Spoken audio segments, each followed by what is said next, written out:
New on Curiosity Stream. Just because it hasn't been done before doesn't mean you can't. Watch Earth's greatest minds forge our path to a better tomorrow. It's engineering the future. And Jaws, Star Wars, The Godfather, E.T.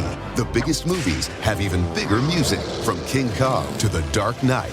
See how musicians scored Hollywood's greatest hits on great film composers' music of the movies. Watch now on Curiosity Stream. Annual plans are $20, just $1.67 a month. Visit curiositystream.com. This podcast is brought to you by the Washington State Department of Health. As we continue to listen, learn, and grow, we are amplifying Black voices and perspectives in an effort to start a new COVID-19 vaccine conversation. We're sharing stories intended to help us navigate this unprecedented time together and to co-create solutions in support of the Black community. Hear these stories at weconsiderwa.org.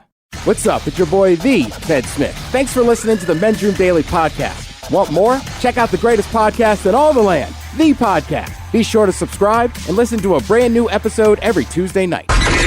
We return to the Men's Room with Miles and Thrill. 99.9 KISW. 50th anniversary week on the Rock. The year-long celebration launches this Friday with the 50th anniversary weekend.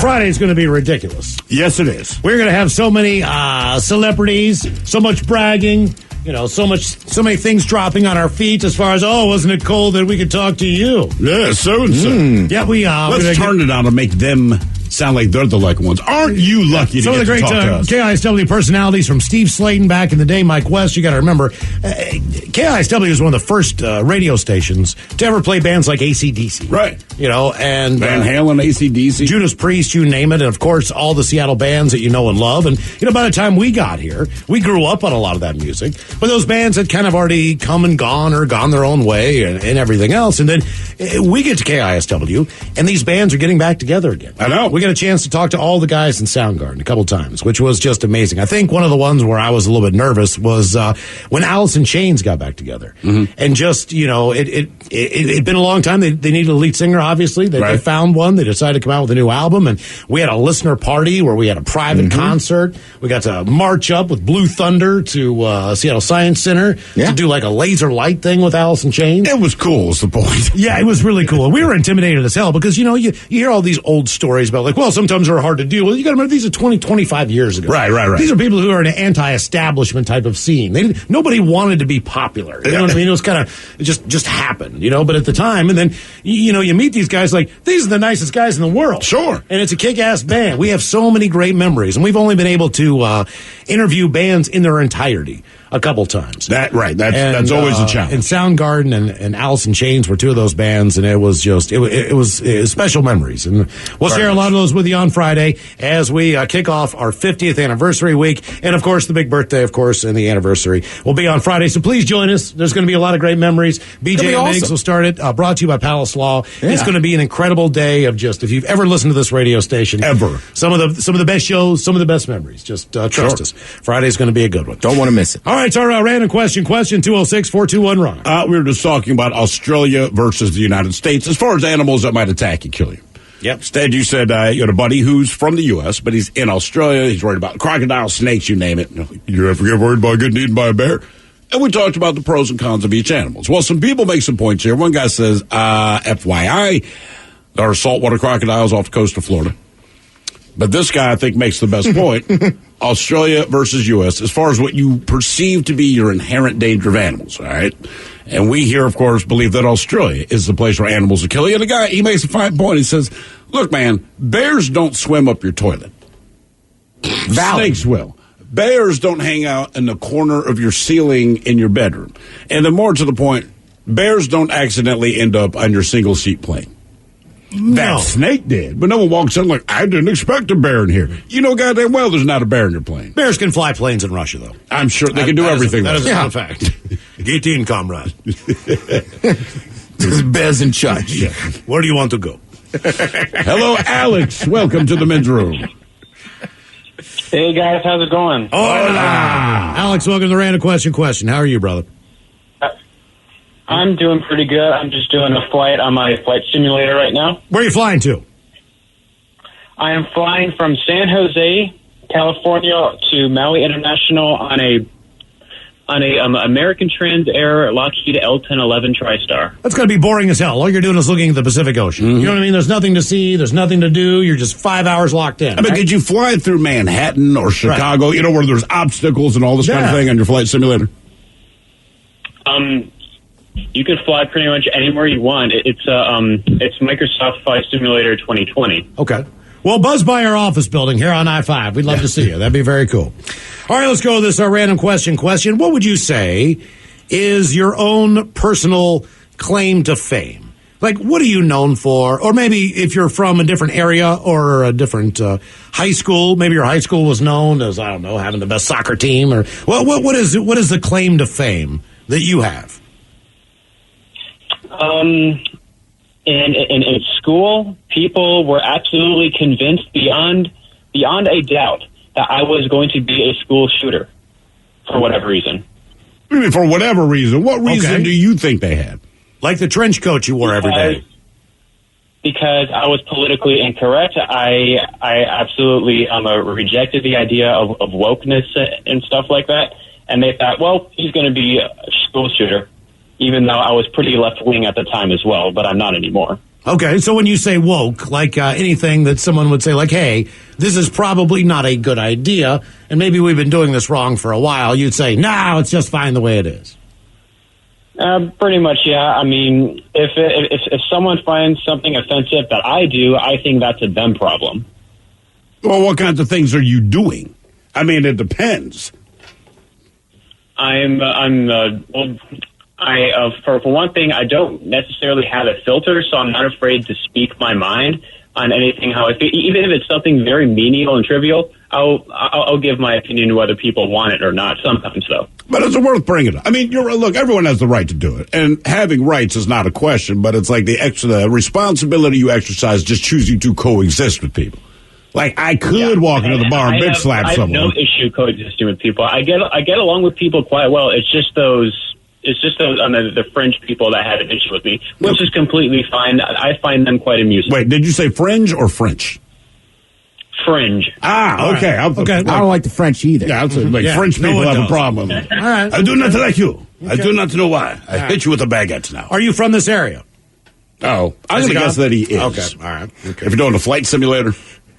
Yeah. I mean, you can do it anywhere. I just feel like if you live in a place called Jet City, that might lean toward you. Let's do it from a geographical standpoint. So, Ted, what would you say is the claim to fame to where you grew up in College Park, Maryland? What is the claim to fame? Obviously, the Terrapins won a national championship in basketball. Correct. So that's kind of a big deal for a little, area. Right. Isn't Toni Braxton from your neck of the woods? She's from that area, but she's from next door in Greenbelt. We have the oldest operating airport in the United States. Oh, really? Yeah, the College Park Airport. Okay, all right. I didn't know College Park had an airport. Oh, yeah, man. It's a great restaurant. It's been around all that time. I had no idea it was there. And Steve, you obviously Baltimore has its own fame, but Rochester was Kodak and Genesee beer and back in the day. Yeah, but they all, I think some of them are still there, but Xerox and Kodak aren't. They did not recognize the future of their own business model, so they basically handed their business to everybody else. Okay. So when I lived there, in fact, when we moved back, so we'd lived there before, moved to Denver for a while, and then moved back to Rochester. And I was in fourth grade, and I didn't get it at the time, but it is the damnedest thing. I mean, this is a city. There's like 250,000 people. And when I get back to school, every teacher, when they said, oh, we understand you lived here before. I said, yeah. We just moved back after a couple of years. What'd your dad do? Did you work for Xerox or Kodak? Those were the only questions. Which one? Xerox? Because either he worked for Xerox, yes. You worked for Xerox, Kodak, you're a cop or a teacher. And that was it.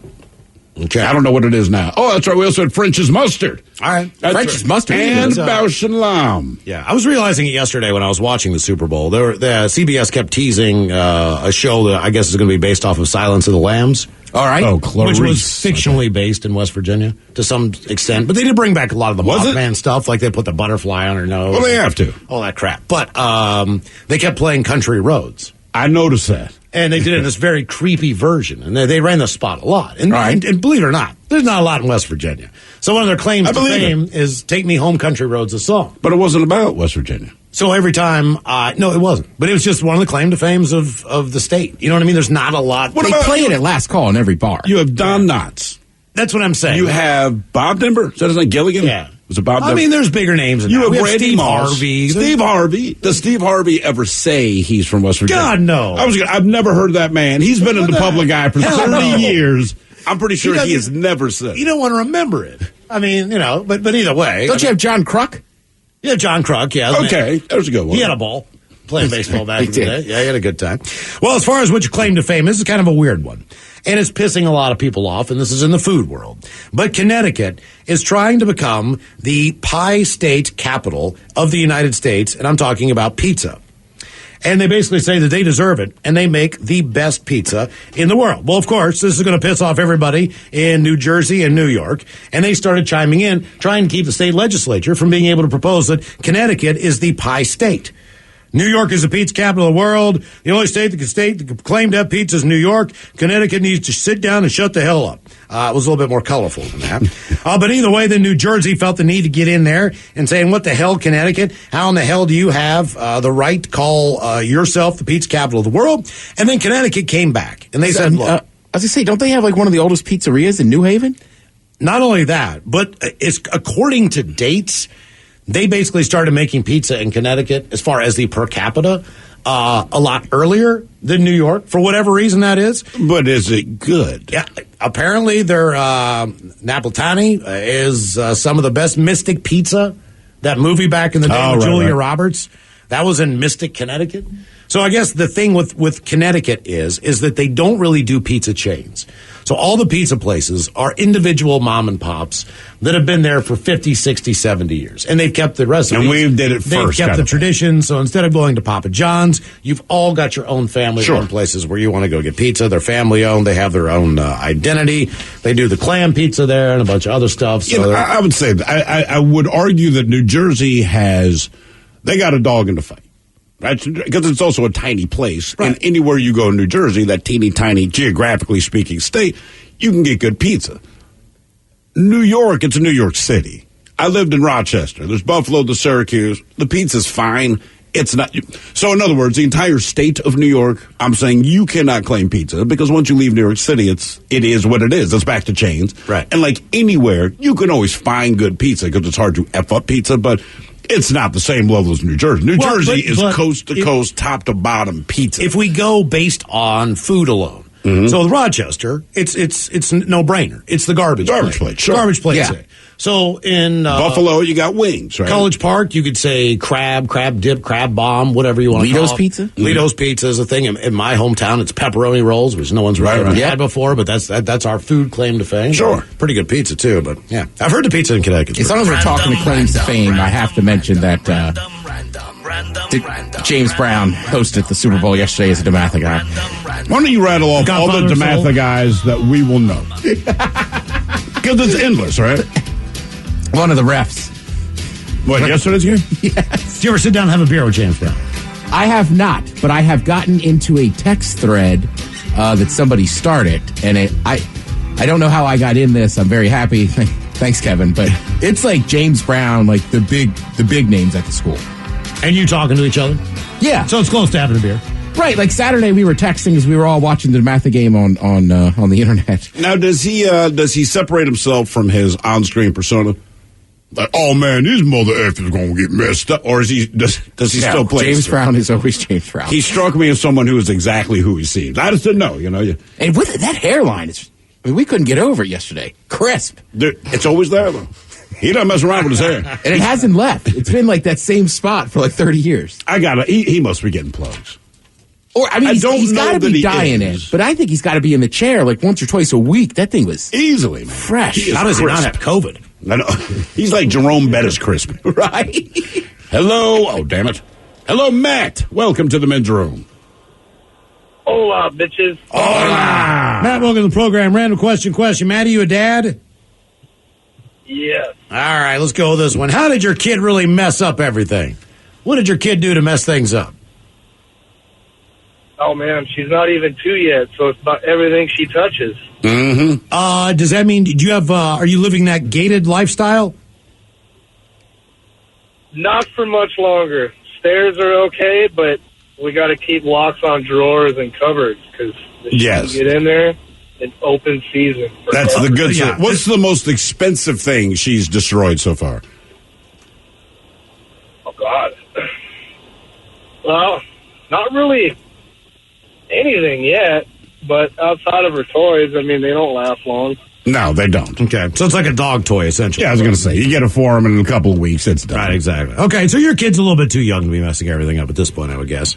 I do remember my kid had this thing for pots and pans when she was about 1.5, 2 years old, and she was crawling. And I go to use the bathroom at one point in time. My kid's crawling around on the floor. Whatever. Got the gates up. I'm good. So I go and take a quick shower. I come out. I can't find her. I'm like, what in the hell?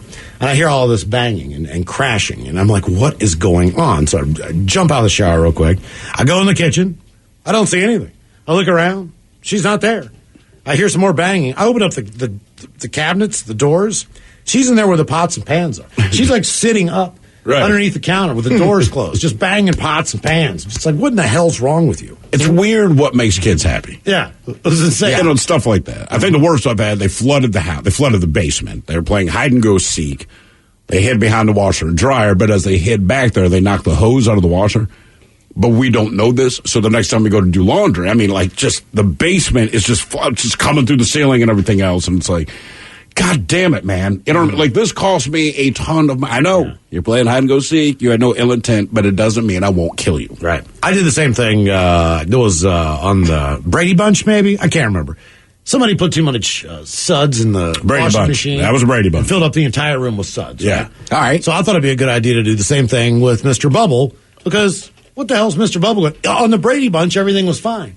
No one cared. No harm, no foul. They didn't really get in trouble or anything. They just opened the door. Oh, kids. Yeah, right. Life is not like that. So I did the same thing with a bubble bath. And I thought, man, when I get all the bubbles bubbling over and everything like that, that's when I'm going to get in the water. Well, yeah. I couldn't really see where the water line was because there was so many bubbles. So the water started pouring out over the top of there. Like the little thing that's supposed to stop the water. It's not stopping that much. It's not containing. I got on full blast. I got about 4 or 5 feet of bubbles in there, like in the whole bathroom. It's sweet. I finally get in the bubble bath. I sink down in. I'm like going, Mom, Mom. She opens up the door. I'm expecting the same type of reaction. Oh, my God, she was pissed. Yeah, anti-Brady Bunch. She was pissed. What are you doing? Jesus. That's not how Carol Brady would handle it. Right. And then it turns out there's a film on this stuff, so I had to go and I had to wipe everything down, get all the soapy film off all the Well, you got to remember, too, on the Brady Bunch, like, those parents didn't care because they had a live-in maid. Yeah, once you got that. That's a good point. Alice, we have a bubble problem. Right, the kids made a mess again. Oh, get Alice. Reason we asked, how did your kid mess everything up? If someone repeatedly apparently enters the wrong password on your iPhone or iPad over and over and over again, it will eventually start to delay the amount of time before you can try to enter the password again. Now, that's what allegedly happened to one man's iPad, according to CNN. The man's iPad was accidentally locked by his 3-year-old for 48 years. Until 2067. The father explained that it was a first-generation iPad running on older software. Newer software locks you out after 10 tries and doesn't continue to run up the clock. Bless you. Though you would still be locked out. So they say if this happens to you, there's an easy fix to get your iPad back up and running, and you won't lose any of the data. If you didn't back it up. But either way, the kid, 3 years old, 48 years. 48 years. Talk about a time capsule until 2067. Random. Curious to see what kind of porn he was surfing. Hello, church. Welcome to the men's room. All right, church. Welcome to the program. Random question. All right. Okay. That's it. Church, how did you get back at someone, whether they knew it or not? What did you do? Perfect question. All right. So, my high school friend, he would constantly come over to my table and eat my nachos every single time. So I went out and I bought this container one day of hot sauce. I think it was Ass Blaster, and I put this on his. In my dip that the nachos come with, and waited for him to come over. Yeah, he kind of wouldn't talk to me for about an entire week. Well, he's mad at you because you sabotaged the food that he was going to steal. Pretty much. Okay. What were you doing? Like going to 7-Eleven and buying like a little container of nachos? Oh no, they were like the school nachos. You know, you get from the cart with the cookies that are like half cooked and half not. Trust me, we didn't have those, but I trust you. Didn't you? I remember it was about 7th grade where this became a thing. So on certain school lunch days, specifically if it was pizza, burgers, or any time you had tater tots, as soon as this stuff was on your tray, you're still in line, and everyone would either start sneezing on their food or licking it, because these were the hot food items that, you're right, your buddy would just reach across, steal your whole burger. You know, but it's like, this is the one time, so we would lick everything that we had. It was like the most important thing you could do, like, hey, bro, lick your tots. Oh, no. Lunchtime in my cafeteria was just a complete swap. Everybody's like, all right, dude, I'll give you 3 tots for that apple turnover. You're like, 4 tots, bro, for the apple turnover. It went back and forth. Like, people would scrape things over to the other tray. You just negotiated, because there was always one thing on your tray that you didn't want, but you knew who wanted that one, so you could get a little bit of something else out. I was good with vegetables, and then 3rd and 4th grade, my mom still made my lunch. My mother wasted her time trying to get me to eat one healthy thing, right? So there's a sandwich, there's milk, and then some kind of like a carrot, celery, some crap I'm not going to eat. But there's this one girl, loved vegetables, man. I get hooked on Oreo cookies. Right. I remember I got her Skippy pudding from her one time. Oh, that's the best. Dude, I felt like that was the greatest barter I'd ever done. Like, all right, I got 2 stalks of celery and this carrot. I don't want them. I know you do. How about your Skippy pudding? I thought she was going to shoot me down. Pudding she was like, pudding cup dude, was it. It was well, ours were still in the metal cans, and my mother would always say, don't lick the lid. You might cut your tongue. Mom, I licked it every time. You had to know I did. Right? Did you ever cut your tongue? No. You got to be careful. I can't believe your pudding had metal tops. This is back. Oh, yeah. The crayons still had toxins. Sure. Still had lead paint on the walls. I mean, when I was like in grade school, I think for about 3 or 4 years, I bet I ate a bologna sandwich on white bread with mustard almost every day. Did you ever get tired of it? My grandfather ate that every day for 40 years of working. That was his lunch every day. That and Coca-Cola and some chips. And like I haven't gotten bologna in years. When I was a kid, man, like, and I with mustard had to be mustard, no mayo. Well, the reason we asked, how did you get someone back? Are you feeling petty this Valentine's Day? The Humane Society in Waterville, Connecticut is here to help. The shelter will write your ex's name and place it in their finest of litter boxes, and then their cats will go to work and pee and poop on the name of your exes. The shelter says all proceeds will benefit their animal clinic there. You can still donate until February 14th. Just give them their name, pay the fee, and then they'll have a cat go in and drop a turd on your ex's name. Would you pick that one, or would you do you can have a cockroach named after your ex and watch something else eat it? So you can either watch a cockroach get eaten by, like, I don't know, a mouse, whatever the hell these cockroaches, or you can have your ex's name get pooped down or peed down by a cat. I'm not really that petty. But I think if I was to do anything, I'd probably do it so I could give money to the shelter, the Humane Society. Whose name would you pick? Look, we know you want to give money to the shelter. You know what I would do? I think I'd pick my own name. Just because I think it would be funny. I'd pick your name, too. That's weird. I don't really care. You know what I mean? It's just like, I don't mind donating the money, but like, I just rather have the cat pee on them. I'd pick someone everyone knows. Yeah. Somebody famous. You know, really, Andy Reid. No reason, but just freak people out. Yeah, Ryan Castle. Happy Valentine's Day. Poop on him. Had a cat poop on your name. More of the Random question on the way. 206-421-ROCK. New on Curiosity Stream. She was a loving wife, a devoted mother. She also stole atomic secrets and gave them to the Soviets. Meet the woman whose deception kick-started the Cold War on the spy who stole the atom bomb.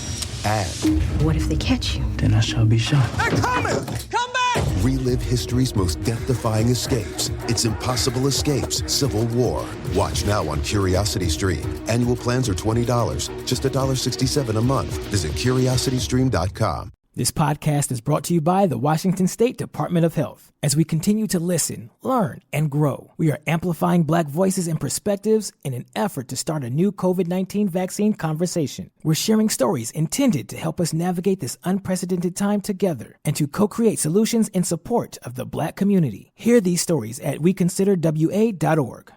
Well, great balls of fire, Bubba. What happened, Buford? That crazy son of a Sal blew right through that four-way stop on Main Street and plowed into my cowboy Cadillac. Your what? My pickup truck.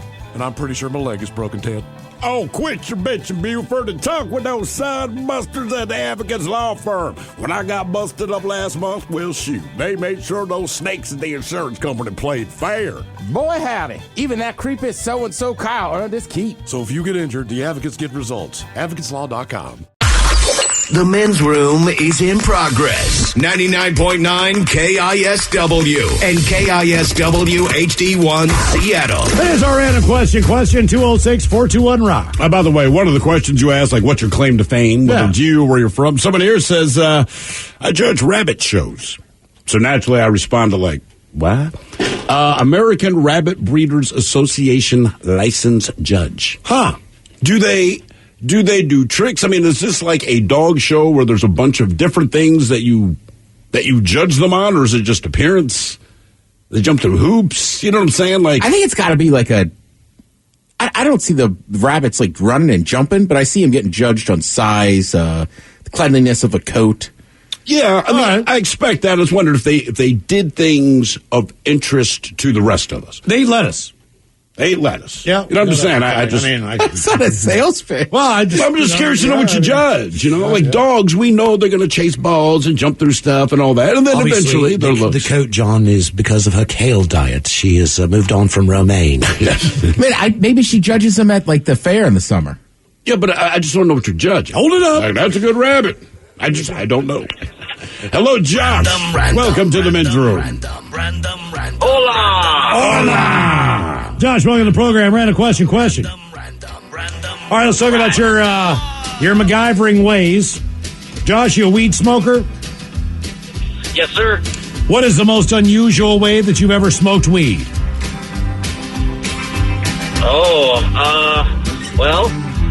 Back years ago, I got one of those giant alien cups from the Puyallup Fair, and I took a big bong stem piece and siliconed it into the top with a couple of hoses, and would carry that around in my car and just suck on the tube while my buddy lit it. All right, that's ingenious. Is that the kind with the plastic straw that kind of like is twisty straw? Yeah, exactly. Okay. Yeah, I know exactly how you did that. You just poked a hole about a third of the way up, filled the bottom with water, and worked. I've never done that, but I'm not above it. I actually put the bowl piece in the top and fed a medical hose down to the bottom, and then another one out of the top, so it would bubble all the way through the top, and I could fill the whole thing up with smoke. Okay. That's thinking. Well, I think as far as Macgyvering something, obviously people use fruit a lot, but my buddy, he nailed it, man. We had in front of our place, there was a cucumber bush or whatever the hell it was, right? It would overtake the whole yard. It was like one of those things that just grew everywhere. And it was coming from the neighbors, whatever. It was a nice lady over there. So he took a cucumber one day, and he hollowed out that cucumber. Now, I've done apple, I've done pear. Carrot, yep. Even like a small squash or zucchini. All right. Smoked out of that later in life. Squash is much easier than zucchini. Side note. Yeah, it's a little bit harder. Got the fat bottom right, as well. Exactly. But I'm telling you, man, a cucumber, the hit was so fresh. I was going to say, was it refreshing? Yes. Cucumber is refreshing. It was, but the problem was it made the weed so damp. I was going to ask. We had to put a little bit of tinfoil in there because it kind of took, the weed was just gathering all the moisture, so it was kind of burning a little wet. But. See, again, that's why I had to go carrot, and I never had the ability to do it, but one of the guys I worked with in the kitchens, he would, kind of like in a strip mall, Canton Can Company, but it's kind of like a strip mall sort of thing, and there's security, and at the time, weed was still frowned upon heavily, so it's like, well, we can't just like smoke a joint there, security is right there, so he hollered out a carrot, man, and I don't know why security did not find it was strange that we were passing a carrot back and forth without taking a bite. But I was like, this is spectacular. But the speed that he did it with his little boning knife, right? Oh, I got just a thing. And I'm like, wow, man. Cocaine, paper towel roll. Mm-hmm. Yeah. That was an easy one because you just make a hole in the side, put a little foil down there. To know how to make a bong out of a plastic water bottle. Yeah, had plenty of those, man. Have you ever done a gravity bong with a 2-liter? Oh, yeah. Phew, I did one July 4th. Did you really? That'll kick your ass. There was so in a small gathering of one of the neighbors that was there. This guy, he grows all of his stuff, whatever. So what's crazy about the gravity bong, I hadn't done one in 30 years, maybe. You forget how concentrated the smoke is. And so we go over to his place, and the thing about his place is he was currently renovating his home. So we go out on his balcony. The balcony's on the 3rd floor, but there's no railing on the balcony. All right, so everyone does this gravity bong, and I mean, you start getting woozy and stumbling around, and we're like, get away from the edge. Well, of the 4 of us that did it, now this guy's a pro, so he was fine, and he was stoned the entire night. One of the dudes went to sleep. Me and the other guy, we were okay, but they lit off the neighborhood fireworks, if you will. All right. But they'd started them while we were smoking. So when we walked back to where everyone else was, it was a little overwhelming. Just all these colors and all the noise, and I'm like, I am too high for this ass. Yeah. Seriously, man. Dude, it's been years, but I did one years ago, and this is when I didn't really smoke, but that's the night I tried to call the cops. I thought the 7-Eleven was getting robbed, and it was just my buddy getting back in the car. It's insane. Like, I mean, I've smoked weed for years, but when you do a gravity hit, man, there's just a different level. You ever do the Sobe ones? No. Remember like Sobe bottles? Yeah, I remember those. There's like a crease on them, and if you got it just right, it'll have like a hole, then you could fill it up with water, and then same idea. Okay. The water would pull all the smoke in there, and then you got a whole glass bottle of smoke. Praise we ask, what's the most unusual way you've ever smoked weed? We go back to Australia. A fisherman has filmed himself using a dead shark as a bong. Oh, what? Video shows the man on a fishing boat holding the shark, which has 2 tubes protruding from its head and rear. The man then lights the makeshift bong and breathes in through the mouth of the shark's tail. Shark appears to have been hollowed out to smoke through. After his breath, the man leans back, nods, and exhales with a puff of smoke. The video was shared on Facebook page, Fried Fishing Australia, which has 21,000 followers. Hundreds of people commented. One commenter asked if the man's parents were elated, while another said, "You're off of your head." Fried Fishing said in a statement, "Let's clear some air on this. The shark was caught by my mate fishing when we were fishing for mangrove jacks on Friday. After 2 nights left in an ice box, I came up with the idea there's no possible way it was alive." No, it was not alive. He also says it was tobacco. I'd happily take a drug test to prove it. But then again, you would never want to take a bong hit of tobacco under any circumstances. By the way, the only reason we stumbled on that story, that's from like 2 years ago. There's a fresh video out now, but it's only just video. There's no text. It's a dude, I want to say over the weekend, he caught a bass. And he's smoking out here of in the the mouth States. of the bass. Exact same thing. And I click on this video, and he puts the weed in the thing's ass, lights it up, sucks to the... Seriously. Yeah. So no matter where you are, what side of the hemisphere, I mean, there's always going to be hold my beer guy. Right. We'll smoke out of the shark. Watch this right here, man. This is going to be cute. Random. Yes, who it is, Ted? James, welcome to the men's room. Liquor and whores. Liquor and whores. James, welcome to the program. Random question. How was your weekend there? Not too bad. Hung out with the kiddo. Oh, nice. How old's the kiddo? He is 8. All right, yeah, great age. He's 8 years old. 8 years old and almost as tall as me. Okay, let me ask you a question. Yeah. Since you got to watch your P's and Q's around your kid, I mean, obviously they're going to know what they know. But what word or words do you use in place of curse words? Mm-hmm. Maybe it's the standard ones you still use that you used in front of your parents so you wouldn't get in trouble back then. I'm not going to lie. It's really hard to watch my mouth around my 8-year-old. It's very, very hard. But I would say the biggest one is probably the F-bomb. You go frick. You say fart? Fudge. All right, that's a good one. Fudge works. Yeah. Kind of. It just ruins fudge for people. Mm-hmm. Okay. Because it's always, if you stub your toe, fudge! Yeah. My grandfather, man, he was very, very religious. But that didn't mean that he was always even-tempered. But he still would not use the Lord's name in vain. He would not cuss. That was just one of those things. Mm-hmm. That's who he was as a person. He had a million of them.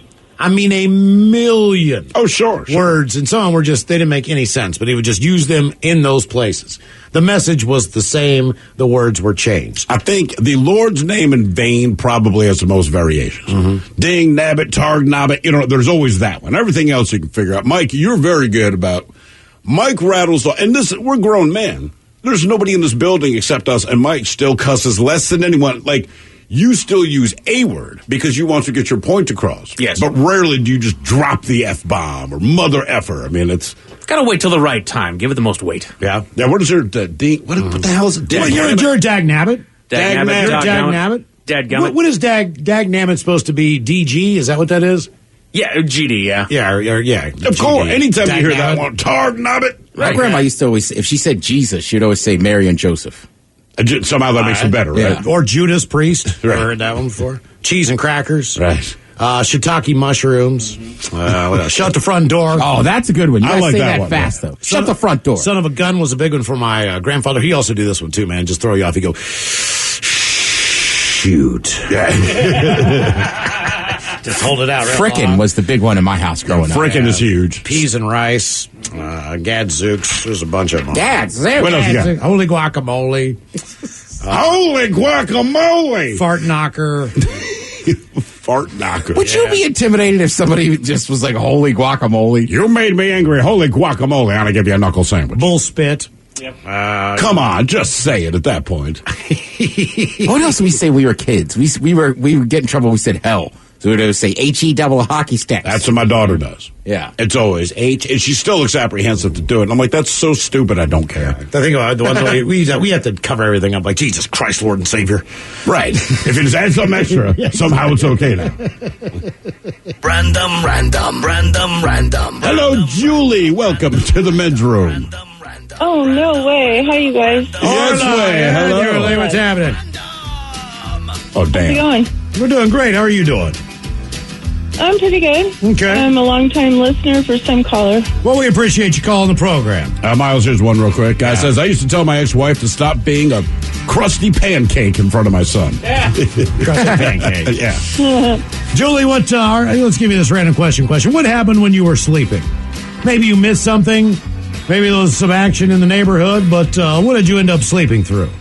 Or maybe you didn't. Maybe you woke up. Gosh, I don't know. I can't think of anything. I mean, just nothing. What are you thinking, Ted? I don't know. It was just funny the way you said What has happened when I was sleeping? I don't know. Well, I've woken up and the bed's been wet. Yeah, it's more about what you wake up to. There's evidence that this happened while you were asleep. There's all kinds of things. I have woken up, Julie, and I look at my pillowcase and I wonder what that is. And I'm like, oh, God. And then I go downstairs and realize there's half a Hershey bar on the counter, so that's a much better alternative than what you thought it was. I thought it was, because it's just chocolate on my pillow. Maybe like an electric storm, like thunder and lightning, but yeah, nothing crazy. But we need to break into your house and just do something creepy while you're sleeping. Everyone needs an answer to this question. Yeah. Right. Well, our neighborhood is quiet. It's a gated community. And we have an orchard, like Silver Orchard behind our home. So it's pretty quiet all the time, really. Okay. All right. Yeah, I don't have that. Yeah. I've never lived in a gated community. That must be awful nice. Is there a code you can punch in to get in there? Yeah, if you take the side gate, we have like a gate opener for all the cars. So. Oh, all right. I think the one night I slept in a gated community, some people called it jail. That's the one time I remember, like when I woke up, there were gates everywhere, including your ability to leave the premises. Mm-hmm. Yeah. I've been woken up. What's nice about, we used to live we're in Salem, previously, Northeast Salem, and when the people across the house painted it pink with purple trim, and the son was living out of his car, rolling up his electric, like your cord for electricity in the morning. Yeah. And probably peeing on the side of the house. Who knows? We moved to Kaiser, is where we are now. Wait a minute, your neighbors had a pink and purple house. Yeah. The son lived in a car and peed on the house every morning. Yeah, I mean, it was really awful. It was like people were starting to rent their homes. The house was our first house. We lived there for 12 years and we moved, and now we've been here for like 16 years. We like the rules and not the clutter that comes with it. Well, at least nobody pooped in a 5-gallon bucket in their living room. Okay. That's always a good thing. Yeah, exactly. Or pooped on the side of your house. I woke up to a water breaking, so to speak. Like a pregnant lady? Yeah, like a pregnant lady I was sleeping with. All of a sudden her water broke, so I take her to the hospital. What else? Woken up to a tornado going through the backyard of my neighbors and knocking trees over. That was a little strange. I was kind of already up, but I went back to sleep, and that's when that happened. Because I figured it'd calm down, because it was a big calm. Right. Before, the S hit the fan. I didn't realize that. It's basically the backside of the eye. I kind of went through the first half, and it wasn't that bad, but the backside of the eye of the hurricane was an S-kicker. Sure. So it just basically came through with all the force. Because I was like the front, this is nothing, man. You know what I mean? Fine. Right, this is like tropical storm stuff. It's like 60-mile-an-hour winds, and on the backside came through like 110.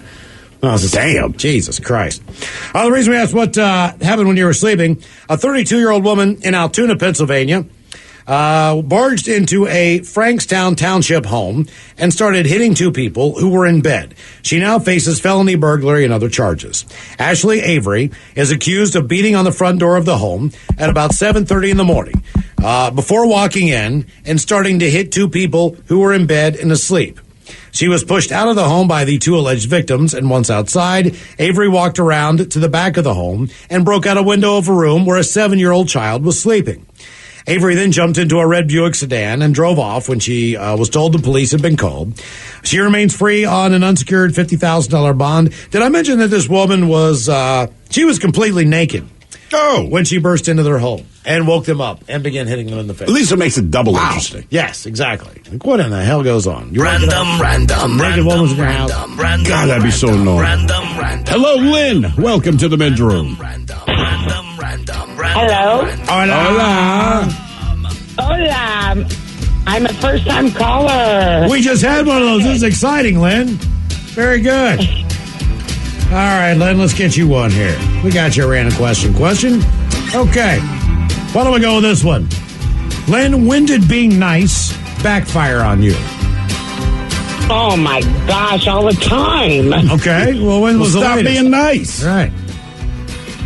I'm too nice. And so do you get taken advantage of? All the time. All right. And what is the number one thing that you get taken advantage of? Oh, God, let me think. You know what? It's probably loaning money to people. Oh, don't do it. All right. And family, friends, it's never coming back for the most part. You're not right? loaning it, you're giving it. If you accept that you're giving the money, it's a little easier to digest. If you honestly think you're getting paid back, you're out of your mind. So were you expecting to be paid back? I never get paid back. And are you expecting to get paid back? Is it understood between the two parties? Well, at first, because unfortunately I've done it over and over, and at first I was like, oh, yeah, they'll pay me back. Of course, they're my friends. Mm-hmm. And then, I was actually, at Tulalip Casino, and, my buddy George was like, hey, let's get that extra money off your card. I had $400 on my card, player's card. So I loaned it to him. Yeah, I never saw it back. I would never loan money to a person in a casino. I think that just... yeah, especially at George. Right. George at a casino. You know where that money's going, man. George. You know where that money's going. He's going to lose it, like all the rest. Right, that whole deal just sounds bad. I'm at a casino with George, and he needs money. Guess what, Lynn? If George... But that wasn't the first time. Then I did it again. Not at the casino, but I did it again and again. But you know what I learned? Because it was okay, I was somebody's like, hey, I need a couple $100. I'm like, okay, here it is. And I'm like, when I gave it away, I'm like, I knew it wasn't coming back. Okay, as long as you know, then you go all right, I know you're not going to pay me back. Don't even tell me you're going to, because we both know you're not. Yeah, I had a buddy, same thing. I knew the money was going to come back, and then he asked me again, and I said, no. Right, you got your one shot, man. Yeah. Yeah, you should ask for more the first time. George hits for $15,000 this weekend. She would never know it. See, that's and that's you loan him the money. He would think he's not going to tell you. In the beginning, look, man, I know what I'll do. If I ever just pop, you know what I mean, and have a good day, I'll get her money back. But the truth of the matter is, when he does, he's not putting all that in his pocket. He's going to keep on gambling. Yeah. Next thing you know, and the reason we asked, when did being nice backfire? George. There was a woman who saved a dog. There was a stray dog after finding the dog, quote, in her garden. She thought it might belong to a relative. The previous dog was a pit bull. She had one before, and she rescued that dog. So she figured, hey, look, maybe I can rescue this one. But the woman was wrong, as the dog actually bit the woman's arm off during a savage attack as she slept. The 25-year-old woman suffered devastating injuries after being mauled by the animal, believed to be a Staffordshire cross. Police and paramedics rushed to an address in Birmingham at around 2 p.m. on Friday afternoon after a relative raised the alarm. When they got there, they realized that she was fatally wounded from the dog attack and pronounced dead on the scene. Wow. Tried to rescue a dog. And it took her arm off. In the middle of the night while she slept. Your guess is as good as mine on the way. The categories, the 10 artist jobs, and the 10 greatest Seattle rock bands. That's on the way next. New on Curiosity Stream. Just because it hasn't been done before doesn't mean you can't. Watch Earth's greatest minds forge our path to a better tomorrow. It's engineering the future. And Jaws, Star Wars, The Godfather, E.T. The biggest movies have even bigger music. From King Kong to The Dark Knight. See how musicians scored Hollywood's greatest hits on great film composers' music of the movies. Watch now on Curiosity Stream. Annual plans are $20, just $1.67 a month. Visit CuriosityStream.com. This podcast is brought to you by the Washington State Department of Health. As we continue to listen, learn, and grow, we are amplifying Black voices and perspectives in an effort to start a new COVID-19 vaccine conversation. We're sharing stories intended to help us navigate this unprecedented time together and to co-create solutions in support of the Black community. Hear these stories at weconsiderwa.org.